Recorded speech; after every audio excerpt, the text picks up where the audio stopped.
ಪಾಲಗಾಂವ್ ಉಗ್ರರ ದಾಳಿಗೆ ಭಾರತ ಪ್ರತ್ಯುತ್ತರವನ್ನ ಕೊಡ್ತಾ ಇದೆ. ಭಯೋತ್ಪಾದಕರ ಅಡಗುತಾಣವನ್ನ ಭೇದಿಸಿದ ಭದ್ರತಾ ಪಡೆಯವರು. ಇನ್ನು ತಂಗಮಾರ್ಗ್ ಅರಣ್ಯ ಪ್ರದೇಶ ಭೇದಿಸಿದ್ದಾರೆ ಭದ್ರತಾ ಪಡೆ ಅಂತ ಗೊತ್ತಾಗ್ತಾ ಇರುವಂತದ್ದು. ಸದ್ಯ ಈಗ ಕುಲ್ಗಾಮ್ನ ತಂಗಮಾರ್ಗದಲ್ಲಿದ್ದ ಉಗ್ರರ ಅಡಗುತಾಣವನ್ನ ಈಗ ಭಾರತದ ಆರ್ಮಿಯವರು ಭೇದಿಸಿದ್ದಾರೆ.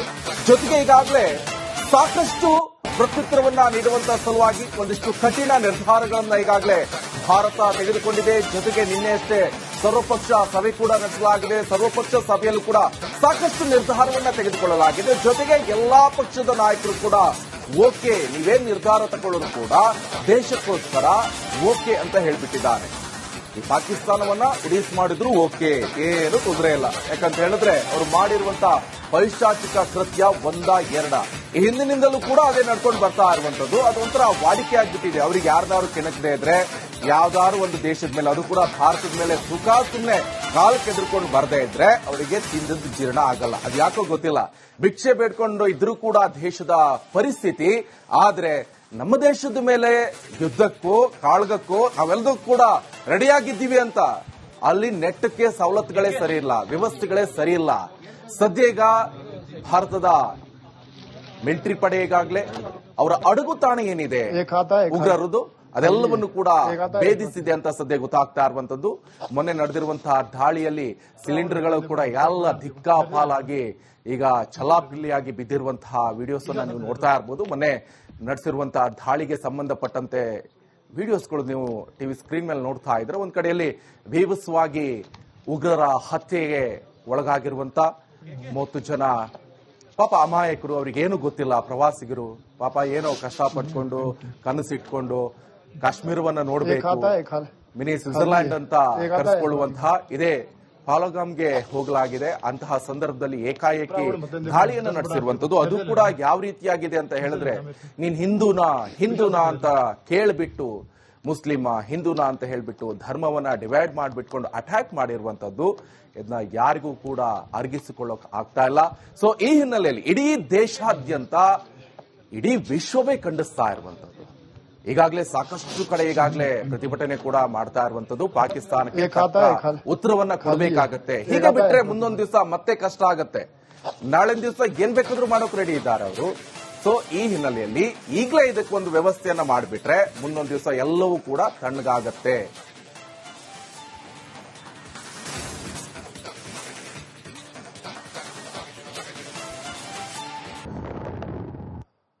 ಪಾಲಗಾಂವ್ ಉಗ್ರರ ದಾಳಿಗೆ ಭಾರತ ಪ್ರತ್ಯುತ್ತರವನ್ನ ಕೊಡ್ತಾ ಇದೆ. ಭಯೋತ್ಪಾದಕರ ಅಡಗುತಾಣವನ್ನ ಭೇದಿಸಿದ ಭದ್ರತಾ ಪಡೆಯವರು. ಇನ್ನು ತಂಗಮಾರ್ಗ್ ಅರಣ್ಯ ಪ್ರದೇಶ ಭೇದಿಸಿದ್ದಾರೆ ಭದ್ರತಾ ಪಡೆ ಅಂತ ಗೊತ್ತಾಗ್ತಾ ಇರುವಂತದ್ದು. ಸದ್ಯ ಈಗ ಕುಲ್ಗಾಮ್ನ ತಂಗಮಾರ್ಗದಲ್ಲಿದ್ದ ಉಗ್ರರ ಅಡಗುತಾಣವನ್ನ ಈಗ ಭಾರತದ ಆರ್ಮಿಯವರು ಭೇದಿಸಿದ್ದಾರೆ. ಜೊತೆಗೆ ಈಗಾಗಲೇ ಸಾಕಷ್ಟು ಪ್ರತ್ಯುತ್ತರವನ್ನ ನೀಡುವಂತಹ ಸಲುವಾಗಿ ಒಂದಿಷ್ಟು ಕಠಿಣ ನಿರ್ಧಾರಗಳನ್ನ ಈಗಾಗಲೇ ಭಾರತ ತೆಗೆದುಕೊಂಡಿದೆ. ಜೊತೆಗೆ ನಿನ್ನೆಯಷ್ಟೇ ಸರ್ವಪಕ್ಷ ಸಭೆ ಕೂಡ ನಡೆಸಲಾಗಿದೆ. ಸರ್ವಪಕ್ಷ ಸಭೆಯಲ್ಲೂ ಕೂಡ ಸಾಕಷ್ಟು ನಿರ್ಧಾರವನ್ನ ತೆಗೆದುಕೊಳ್ಳಲಾಗಿದೆ. ಜೊತೆಗೆ ಎಲ್ಲಾ ಪಕ್ಷದ ನಾಯಕರು ಕೂಡ ಓಕೆ, ನೀವೇನ್ ನಿರ್ಧಾರ ತಗೊಳ್ಳೋರು ಕೂಡ ದೇಶಕ್ಕೋಸ್ಕರ ಓಕೆ ಅಂತ ಹೇಳ್ಬಿಟ್ಟಿದ್ದಾರೆ. ಈ ಪಾಕಿಸ್ತಾನವನ್ನ ರಿಲೀಸ್ ಮಾಡಿದ್ರು ಓಕೆ, ಏನು ತೊಂದರೆ ಇಲ್ಲ. ಯಾಕಂತ ಹೇಳಿದ್ರೆ ಅವರು ಮಾಡಿರುವಂತಹ ಪೈಶಾಚಿಕ ಕೃತ್ಯ ಒಂದ ಎರಡ ಈ ಹಿಂದಿನಿಂದಲೂ ಕೂಡ ಅದೇ ನಡ್ಕೊಂಡು ಬರ್ತಾ ಇರುವಂತದ್ದು. ಅದೊಂಥರ ವಾಡಿಕೆ ಆಗ್ಬಿಟ್ಟಿದೆ. ಅವ್ರಿಗೆ ಯಾರ್ದಾರು ಕೆಣಕದೆ ಇದ್ರೆ ಯಾವ್ದಾದ್ರು ಒಂದು ದೇಶದ ಮೇಲೆ, ಅದು ಕೂಡ ಭಾರತದ ಮೇಲೆ ಸುಮ್ಮನೆ ಕಾಲು ಕೆದರ್ಕೊಂಡು ಬರದೇ ಇದ್ರೆ ಅವರಿಗೆ ತಿಂದದ್ದು ಜೀರ್ಣ ಆಗಲ್ಲ. ಅದು ಯಾಕೋ ಗೊತ್ತಿಲ್ಲ. ಭಿಕ್ಷೆ ಬೇಡ್ಕೊಂಡು ಇದ್ರೂ ಕೂಡ ದೇಶದ ಪರಿಸ್ಥಿತಿ. ಆದ್ರೆ ನಮ್ಮ ದೇಶದ ಮೇಲೆ ಯುದ್ಧಕ್ಕೂ ಕಾಳ್ಗಕ್ಕೂ ನಾವೆಲ್ಲದಕ್ಕೂ ಕೂಡ ರೆಡಿಯಾಗಿದ್ದೀವಿ ಅಂತ ಅಲ್ಲಿ ನೆಟ್ಟಕ್ಕೆ ಸವಲತ್ತುಗಳೇ ಸರಿ ಇಲ್ಲ, ವ್ಯವಸ್ಥೆಗಳೇ ಸರಿ ಇಲ್ಲ. ಸದ್ಯ ಈಗ ಭಾರತದ ಮಿಲಿಟರಿ ಪಡೆ ಈಗಾಗಲೇ ಅವರ ಅಡಗುತಾಣ ಏನಿದೆ ಉಗ್ರರದು ಅದೆಲ್ಲವನ್ನು ಕೂಡ ಭೇದಿಸಿದೆ ಅಂತ ಸದ್ಯ ಗೊತ್ತಾಗ್ತಾ ಇರುವಂತದ್ದು. ಮೊನ್ನೆ ನಡೆದಿರುವಂತಹ ದಾಳಿಯಲ್ಲಿ ಸಿಲಿಂಡರ್ಗಳು ಕೂಡ ಎಲ್ಲ ದಿಕ್ಕಾಪಾಲಾಗಿ ಈಗ ಛಲಾಪಿಲ್ಲಿಯಾಗಿ ಬಿದ್ದಿರುವಂತಹ ವಿಡಿಯೋಸ್ ಅನ್ನ ನೀವು ನೋಡ್ತಾ ಇರಬಹುದು. ಮೊನ್ನೆ ನಡೆಸಿರುವಂತಹ ದಾಳಿಗೆ ಸಂಬಂಧಪಟ್ಟಂತೆ ವಿಡಿಯೋಸ್ಗಳು ನೀವು ಟಿವಿ ಸ್ಕ್ರೀನ್ ಮೇಲೆ ನೋಡ್ತಾ ಇದ್ರೆ ಒಂದ್ ಕಡೆಯಲ್ಲಿ ಭೀಭತ್ಸವಾಗಿ ಉಗ್ರರ ಹತ್ಯೆಗೆ ಒಳಗಾಗಿರುವಂತ 30 ಜನ ಪಾಪ ಅಮಾಯಕರು, ಅವ್ರಿಗೇನು ಗೊತ್ತಿಲ್ಲ, ಪ್ರವಾಸಿಗರು ಪಾಪ ಏನೋ ಕಷ್ಟಪಟ್ಕೊಂಡು ಕನಸಿಟ್ಕೊಂಡು ಕಾಶ್ಮೀರವನ್ನ ನೋಡಬೇಕು, ಮಿನಿ ಸ್ವಿಟ್ಜರ್ಲ್ಯಾಂಡ್ ಅಂತ ಕರೆಸಿಕೊಳ್ಳುವಂತಹ ಇದೇ ಪಾಲಗಾಮ್ಗೆ ಹೋಗಲಾಗಿದೆ. ಅಂತಹ ಸಂದರ್ಭದಲ್ಲಿ ಏಕಾಏಕಿ ದಾಳಿಯನ್ನು ನಡೆಸಿರುವಂತದ್ದು. ಅದು ಕೂಡ ಯಾವ ರೀತಿಯಾಗಿದೆ ಅಂತ ಹೇಳಿದ್ರೆ, ನೀನ್ ಹಿಂದೂನಾ ಅಂತ ಕೇಳ್ಬಿಟ್ಟು, ಮುಸ್ಲಿಮ ಹಿಂದೂನಾ ಅಂತ ಹೇಳ್ಬಿಟ್ಟು ಧರ್ಮವನ್ನ ಡಿವೈಡ್ ಮಾಡಿಬಿಟ್ಕೊಂಡು ಅಟ್ಯಾಕ್ ಮಾಡಿರುವಂತದ್ದು. ಇದನ್ನ ಯಾರಿಗೂ ಕೂಡ ಅರಗಿಸಿಕೊಳ್ಳೋಕೆ ಆಗ್ತಾ ಇಲ್ಲ. ಸೊ ಈ ಹಿನ್ನೆಲೆಯಲ್ಲಿ ಇಡೀ ದೇಶಾದ್ಯಂತ, ಇಡೀ ವಿಶ್ವವೇ ಖಂಡಿಸ್ತಾ ಇರುವಂತದ್ದು. ಈಗಾಗಲೇ ಸಾಕಷ್ಟು ಕಡೆ ಪ್ರತಿಭಟನೆ ಕೂಡ ಮಾಡ್ತಾ ಇರುವಂತದ್ದು. ಪಾಕಿಸ್ತಾನಕ್ಕೆ ಉತ್ತರವನ್ನ ಕೊಡಬೇಕಾಗತ್ತೆ. ಹೀಗೆ ಬಿಟ್ರೆ ಮುಂದೊಂದು ದಿವಸ ಮತ್ತೆ ಕಷ್ಟ ಆಗತ್ತೆ. ನಾಳಿನ ದಿವಸ ಏನ್ ಬೇಕಾದ್ರೂ ಮಾಡೋಕೆ ರೆಡಿ ಇದ್ದಾರೆ ಅವರು. ಸೊ ಈ ಹಿನ್ನೆಲೆಯಲ್ಲಿ ಈಗಲೇ ಇದಕ್ಕೊಂದು ವ್ಯವಸ್ಥೆಯನ್ನ ಮಾಡಿಬಿಟ್ರೆ ಮುಂದೊಂದು ದಿವಸ ಎಲ್ಲವೂ ಕೂಡ ತಣ್ಣಗಾಗತ್ತೆ.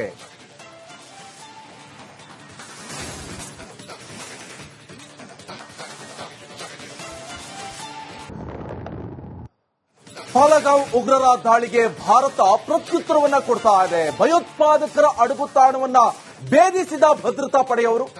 ಇನ್ನು ತಂಗಮಾರ್ಗ್ ಅರಣ್ಯ ಪ್ರದೇಶ ಭೇದಿಸಿದ್ದಾರೆ ಭದ್ರತಾ ಪಡೆ ಅಂತ ಗೊತ್ತಾಗ್ತಾ ಇರುವಂತದ್ದು. ಸದ್ಯೀಗ ಕುಲ್ಗಾಮ್ನ ತಂಗಮಾರ್ಗದಲ್ಲಿದ್ದ ಉಗ್ರರ ಅಡಗುತಾಣವನ್ನ ಈಗ ಭಾರತದ ಆರ್ಮಿಯವರು ಭೇದಿಸಿದ್ದಾರೆ. ಜೊತೆಗೆ ಈಗಾಗಲೇ ಸಾಕಷ್ಟು ಪ್ರತ್ಯುತ್ತರವನ್ನ ನೀಡುವಂತಹ ಸಲುವಾಗಿ ಒಂದಿಷ್ಟು ಕಠಿಣ ನಿರ್ಧಾರಗಳನ್ನ ಈಗಾಗಲೇ ಭಾರತ ತೆಗೆದುಕೊಂಡಿದೆ. ಜೊತೆಗೆ ನಿನ್ನೆಯಷ್ಟೇ ಸರ್ವಪಕ್ಷ ಸಭೆ ಕೂಡ ನಡೆಸಲಾಗಿದೆ. ಸರ್ವಪಕ್ಷ ಸಭೆಯಲ್ಲೂ ಕೂಡ ಸಾಕಷ್ಟು ನಿರ್ಧಾರವನ್ನ ತೆಗೆದುಕೊಳ್ಳಲಾಗಿದೆ. ಜೊತೆಗೆ ಎಲ್ಲಾ ಪಕ್ಷದ ನಾಯಕರು ಕೂಡ ಓಕೆ, ನೀವೇನ್ ನಿರ್ಧಾರ ತಗೊಳ್ಳೋರು ಕೂಡ ದೇಶಕ್ಕೋಸ್ಕರ ಓಕೆ ಅಂತ ಹೇಳ್ಬಿಟ್ಟಿದ್ದಾರೆ. ಈ ಪಾಕಿಸ್ತಾನವನ್ನ ರಿಲೀಸ್ ಮಾಡಿದ್ರು ಓಕೆ, ಏನು ತೊಂದರೆ ಇಲ್ಲ. ಯಾಕಂತ ಹೇಳಿದ್ರೆ ಅವರು ಮಾಡಿರುವಂತ ಪೈಶಾಚಿಕ ಕೃತ್ಯ ಒಂದ ಎರಡ, ಈ ಹಿಂದಿನಿಂದಲೂ ಕೂಡ ಅದೇ ನಡ್ಕೊಂಡು ಬರ್ತಾ ಇರುವಂತದ್ದು. ಅದೊಂಥರ ವಾಡಿಕೆ ಆಗ್ಬಿಟ್ಟಿದೆ. ಅವ್ರಿಗೆ ಯಾರ್ದಾರು ಕೆಣಕದೆ ಇದ್ರೆ ಯಾವ್ದಾದ್ರು ಒಂದು ದೇಶದ ಮೇಲೆ, ಅದು ಕೂಡ ಭಾರತದ ಮೇಲೆ ಸುಮ್ಮನೆ ಕಾಲ್ ಕೆದ್ರಕೊಂಡು ಬರ್ದೇ ಇದ್ರೆ ಅವರಿಗೆ ತಿಂದದ್ದು ಜೀರ್ಣ ಆಗಲ್ಲ. ಅದು ಯಾಕೋ ಗೊತ್ತಿಲ್ಲ. ಭಿಕ್ಷೆ ಬೇಡ್ಕೊಂಡು ಇದ್ರೂ ಕೂಡ ದೇಶದ ಪರಿಸ್ಥಿತಿ. ಆದ್ರೆ ನಮ್ಮ ದೇಶದ ಮೇಲೆ ಯುದ್ಧಕ್ಕೂ ಕಾಳ್ಗಕ್ಕೂ ನಾವೆಲ್ಲದೂ ಕೂಡ ರೆಡಿಯಾಗಿದ್ದೀವಿ ಅಂತ ಅಲ್ಲಿ ನೆಟ್ಟಕ್ಕೆ ಸವಲತ್ತುಗಳೇ ಸರಿ ಇಲ್ಲ, ವ್ಯವಸ್ಥೆಗಳೇ ಸರಿ ಇಲ್ಲ. ಸದ್ಯ ಈಗ ಭಾರತದ ಮಿಲಿಟರಿ ಪಡೆ ಈಗಾಗಲೇ ಅವರ ಅಡಗುತಾಣ ಏನಿದೆ ಉಗ್ರರದು ಅದೆಲ್ಲವನ್ನು ಕೂಡ ಭೇದಿಸಿದೆ ಅಂತ ಸದ್ಯ ಗೊತ್ತಾಗ್ತಾ ಇರುವಂತದ್ದು. ಮೊನ್ನೆ ನಡೆದಿರುವಂತಹ ದಾಳಿಯಲ್ಲಿ ಸಿಲಿಂಡರ್ಗಳು ಕೂಡ ಎಲ್ಲ ದಿಕ್ಕಾಪಾಲಾಗಿ ಈಗ ಛಲಾಪಿಲ್ಲಿಯಾಗಿ ಬಿದ್ದಿರುವಂತಹ ವಿಡಿಯೋಸ್ ಅನ್ನ ನೀವು ನೋಡ್ತಾ ಇರಬಹುದು. ಮೊನ್ನೆ ನಡೆಸಿರುವಂತಹ ದಾಳಿಗೆ ಸಂಬಂಧಪಟ್ಟಂತೆ ವಿಡಿಯೋಸ್ಗಳು ನೀವು ಟಿವಿ ಸ್ಕ್ರೀನ್ ಮೇಲೆ ನೋಡ್ತಾ ಇದ್ರೆ, ಒಂದ್ ಕಡೆಯಲ್ಲಿ ಭೀಭತ್ಸವಾಗಿ ಉಗ್ರರ ಹತ್ಯೆಗೆ ಒಳಗಾಗಿರುವಂತ 30 ಜನ ಪಾಪ ಅಮಾಯಕರು, ಅವ್ರಿಗೇನು ಗೊತ್ತಿಲ್ಲ, ಪ್ರವಾಸಿಗರು ಪಾಪ ಏನೋ ಕಷ್ಟಪಟ್ಕೊಂಡು ಕನಸಿಟ್ಕೊಂಡು ಕಾಶ್ಮೀರವನ್ನ ನೋಡಬೇಕು, ಮಿನಿ ಸ್ವಿಟ್ಜರ್ಲ್ಯಾಂಡ್ ಅಂತ ಕರೆಸಿಕೊಳ್ಳುವಂತಹ ಇದೇ ಪಾಲಗಾಮ್ಗೆ ಹೋಗಲಾಗಿದೆ. ಅಂತಹ ಸಂದರ್ಭದಲ್ಲಿ ಏಕಾಏಕಿ ದಾಳಿಯನ್ನು ನಡೆಸಿರುವಂತದ್ದು. ಅದು ಕೂಡ ಯಾವ ರೀತಿಯಾಗಿದೆ ಅಂತ ಹೇಳಿದ್ರೆ, ನೀನ್ ಹಿಂದೂನಾ ಅಂತ ಕೇಳ್ಬಿಟ್ಟು, ಮುಸ್ಲಿಮ ಹಿಂದೂನಾ ಅಂತ ಹೇಳ್ಬಿಟ್ಟು ಧರ್ಮವನ್ನ ಡಿವೈಡ್ ಮಾಡಿಬಿಟ್ಕೊಂಡು ಅಟ್ಯಾಕ್ ಮಾಡಿರುವಂತದ್ದು. ಇದನ್ನ ಯಾರಿಗೂ ಕೂಡ ಅರಗಿಸಿಕೊಳ್ಳೋಕೆ ಆಗ್ತಾ ಇಲ್ಲ. ಸೊ ಈ ಹಿನ್ನೆಲೆಯಲ್ಲಿ ಇಡೀ